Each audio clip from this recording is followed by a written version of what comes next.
Picking up the alignment that started at the tip of the Federal Triangle in D.C., through New York City's Central Park, to its endpoint at the center of Stonehenge, we are wondering, why would the Founding Fathers in D.C.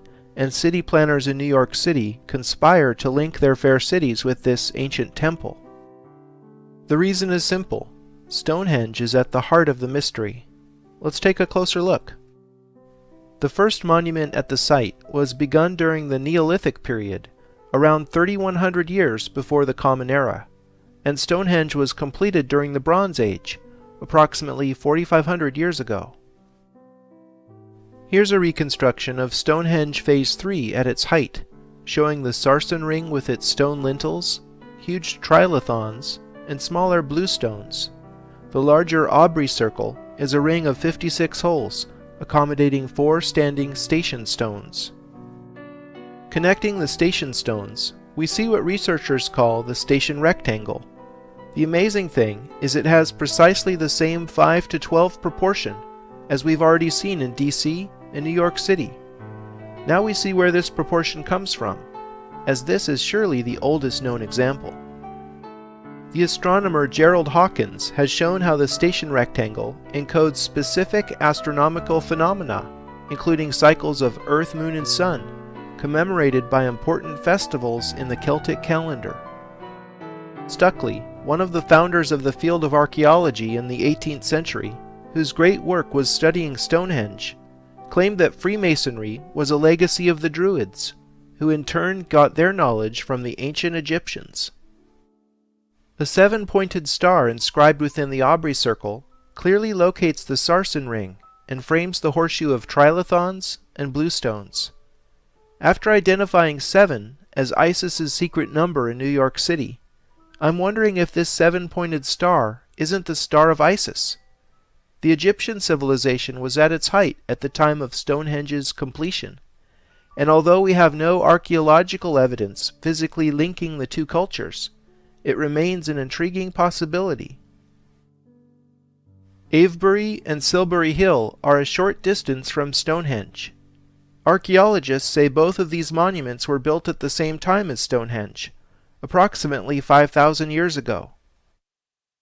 The late John Michell, said to be father of the Earth mysteries, and surveyor and researcher Robin Heath, discovered amazing relationships between all 3 Neolithic monuments in terms of their precise locations upon the Earth.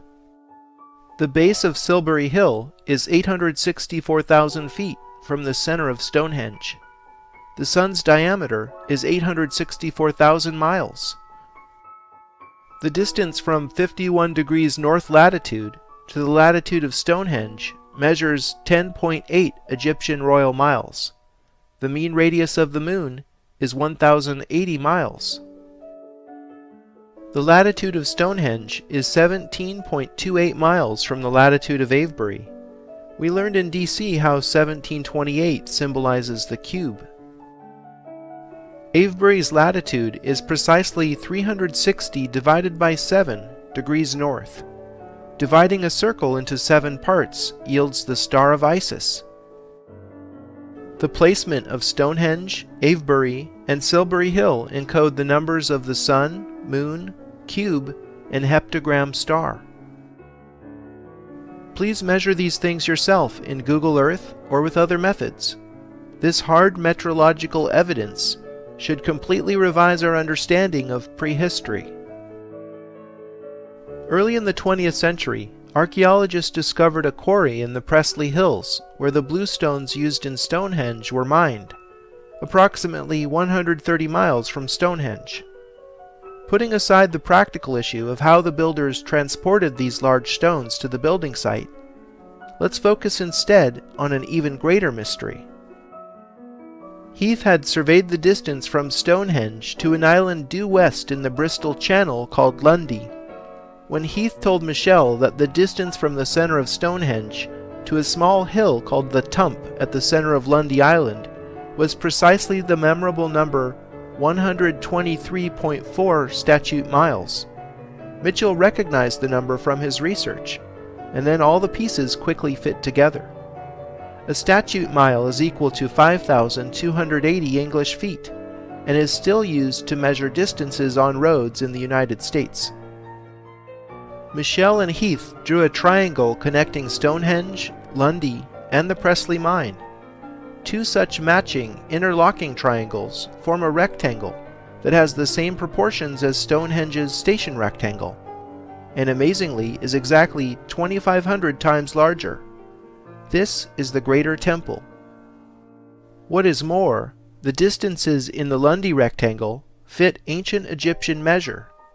Robin Heath's brother Richard pointed out in Sacred Number that 123.4 statute miles is precisely equal to 108 royal miles, the same unit that we've seen in Edinburgh and DC. This is no arbitrary distance, as 108 royal miles is 1/32 of the polar radius of the Earth. The architects of Stonehenge must have chosen the building site in relation to an origin point originally selected at the center of Lundy Island. It's absolutely sublime the way Stonehenge resonates with the whole region and with the planet. As above, so below. 108 is a number sacred to many of the world's religions. For example, there are 108 prayer beads in the Holy Rosary. The Rosary is a key devotional path in the Catholic veneration of Mary. The worshippers' fingers keep track of the number of Hail Mary prayers they recite by moving along one bead at a time. Hindus, Buddhists, and Jains all use Japa Mala prayer necklaces in much the same way as Catholics. Incredibly, Japa Malas are most commonly made with exactly 108 beads. These too are fingered as the devotee chants or repeats mantras. Whether the worshipper is conscious of it or not, the moon is ultimately behind what they are actually venerating in 108 recitations. As I already mentioned, the mean radius of the moon is 1,080 miles. The connection between goddesses and the moon is as old as humanity. Coincidentally, the element silver, which has always been associated with the moon, has an atomic weight of 108 grams per mole. In The Lost Science of Measuring the Earth, Michell and Heath show how the English foot was derived from the Earth's equatorial circumference. The distance around the equator equals 360,000 times 365.242, with incredible accuracy of 99.994% the current standard. This means the distance around the equator measured in English feet is the number of days in a year times the number of degrees in a circle times 1,000. Historians have lost track of when exactly the foot was invented in the mists of time, but you'll usually hear some tired anecdote about some old king's big foot. We can now confidently say that whoever defined the English foot knew the equatorial circumference of the Earth with an accuracy in the thousandths of 1%. We only achieved this level of precision in Earth measure in 1995, when the Global Positioning System, or GPS, became fully operational. Clearly, we are not the first to achieve this level of technological sophistication. The mile is also based on the dimensions of the Earth. There are 12 to the 5th divided by 10 miles in the meridian circumference of the Earth. 528 is the resonant key that both defines the statute mile, because 5,280 feet are equal to 1 mile, and the central frequency of the ancient solfeggio, an ancient musical scale used in religious chanting. Metrology, the science of measurement, is one of the keys to decrypting the ancient mysteries. After all, the word geometry literally means earth measure, and virtually all ancient measurement systems were based upon the dimensions of the Earth. As John Neal laid out in his groundbreaking book, All Done with Mirrors, which was subsequently expanded upon and popularized in books by John Michell and the Heath brothers, the English foot turns out to be the root of the ancient system, wherein units designed to measure different scales were interrelated by fractional relationships. The way the ancient system used simple fractions is analogous to how the metric system uses powers of 10 to interconnect units used at different scales, such as millimeter, centimeter, kilometer, etc. As if these discoveries weren't enough, John Michell and Robin Heath stumbled upon yet another amazing find. There is an island just north of Lundy called Caldy, where there is a very old priory church built over an ancient Druid menhir. This island is located at the 2 to 3 point, along the Presley-Lundy edge of the figure. Musicians will recognize this proportion as the fifth, the most fundamental interval in music. If you draw a line connecting Stonehenge with the precise 2 to 3 point, roughly coincident with Caldy, you get the following proportion. If the Lundy-Stonehenge line is 12, then the Caldy-Stonehenge line is the square root of 153. Believe it or not, we'll see this cryptic number 153 again in the Louvre Pyramid and also in the Bible. So what's up with the square root of 153? Simple. It equals 12.369, the number of full moons in a year. So the proportions of the simple diagram encode cycles of sun, earth, and moon. This is far too much to be explained away by chance. However, Michell and Heath don't offer a theory as to how Neolithic tribespeople knew the precise size of the earth, surveyed such long distances, or understood subtle mathematical and astronomical relationships, living in what we know for certain to be an utterly primitive physical culture. Logically, one must consider the possibility that someone other than Neolithic tribespeople built Stonehenge. Michell and Heath's work sadly hasn't been accepted by the scientists of our times, and is ridiculed as pseudoscience, because their research has exposed how little we really understand about the origins of civilization. I, for one, urge you to keep an open mind, and to weigh the evidence yourself using the scientific method. Academics today have little tolerance for theories that completely upset the apple cart if they wish to keep receiving funding. I don't have an unassailable theory either, but I will say that the builders of Stonehenge sure had some extraordinary architects directing their work. Fast forward 4 millennia from Stonehenge, and not far away Isaac Newton is hard at work in London on his theory of gravity. He's already invented calculus to cope with the mathematics, but now needs an accurate value for the size of the Earth so he can calculate its precise volume, and thus fix his gravitational constant. Few realize that Newton was much more than a scientist. Today's scientists downplay the fact that their greatest hero was also a practicing alchemist, an art many today would consider pseudoscience. For example, Newton was the first to quantify temperature in 1700 with a scale that was based on the freezing and boiling points of water. I find it particularly interesting that Newton chose to measure his scale from 0 to 33 degrees. Conspiracy buffs are also aware of Newton being identified in the Dossier's Secrets as one of the Grand Masters of the Priory of Sion, an offshoot of the Templars. Whatever his reasons, Newton believed that the Great Pyramid's metrology encrypted the true dimensions of the Earth. John Greaves, professor of astronomy at the University of Oxford, surveyed the Great Pyramid just before Isaac Newton was born. Newton meticulously studied Greaves' work and based his own dissertations on ancient metrology on it. In 1637, Greaves made the most accurate survey of the Great Pyramid ever undertaken up to that point in history. He was the first to make the unlikely conclusion that the foot was at the root of the pyramid's measurements. To commemorate his discovery, Greaves inscribed a line inside the king's chamber, measuring precisely 1 English foot, with the words, "To be observed by all nations." The unfinished pyramid, that is without its absent pyramidion cap, measures exactly 480 English feet in height, which also happens to be precisely equal to 1/11th of a mile. The width comes in at exactly 756 feet. Herodotus, the father of history, explained that the Great Pyramid was originally capped by a small model pyramid called a pyramidion, which was sheathed in electrum, an alloy of gold and silver. Unfortunately, the valuable Pyramidion is long gone. Richard Heath's metrology shows the Great Pyramid's Pyramidion measured 1 1/11 feet in height.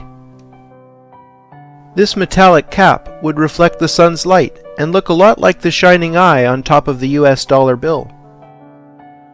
The Great Pyramid is the sole surviving wonder of the ancient world.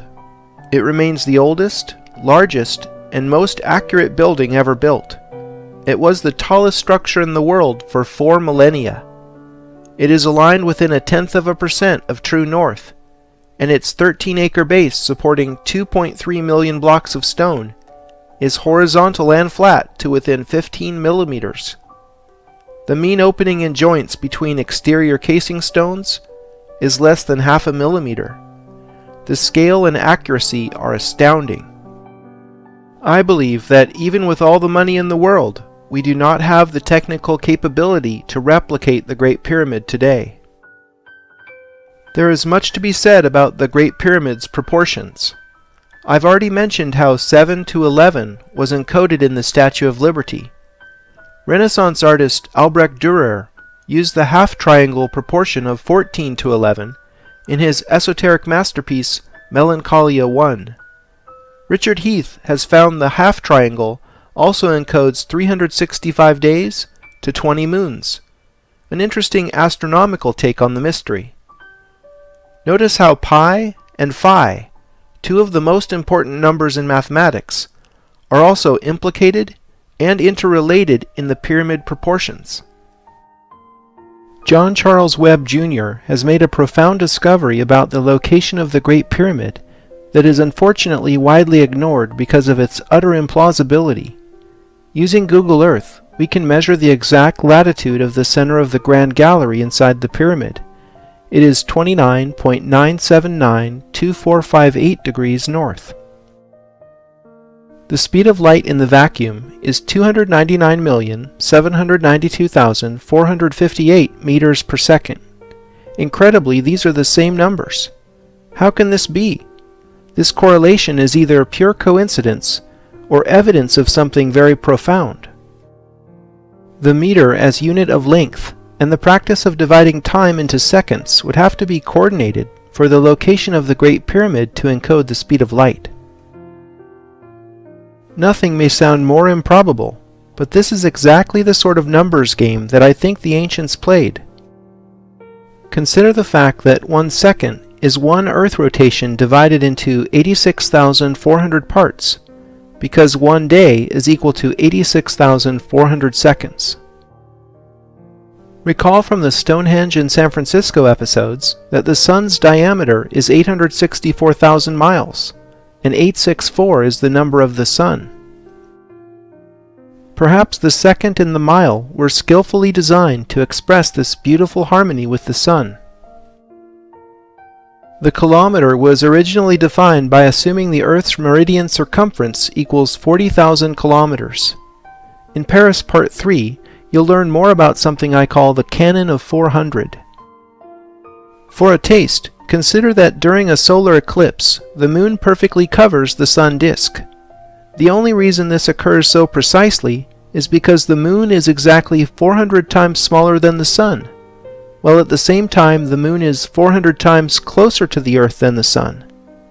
In addition, the Earth turns 400 times faster than the Moon.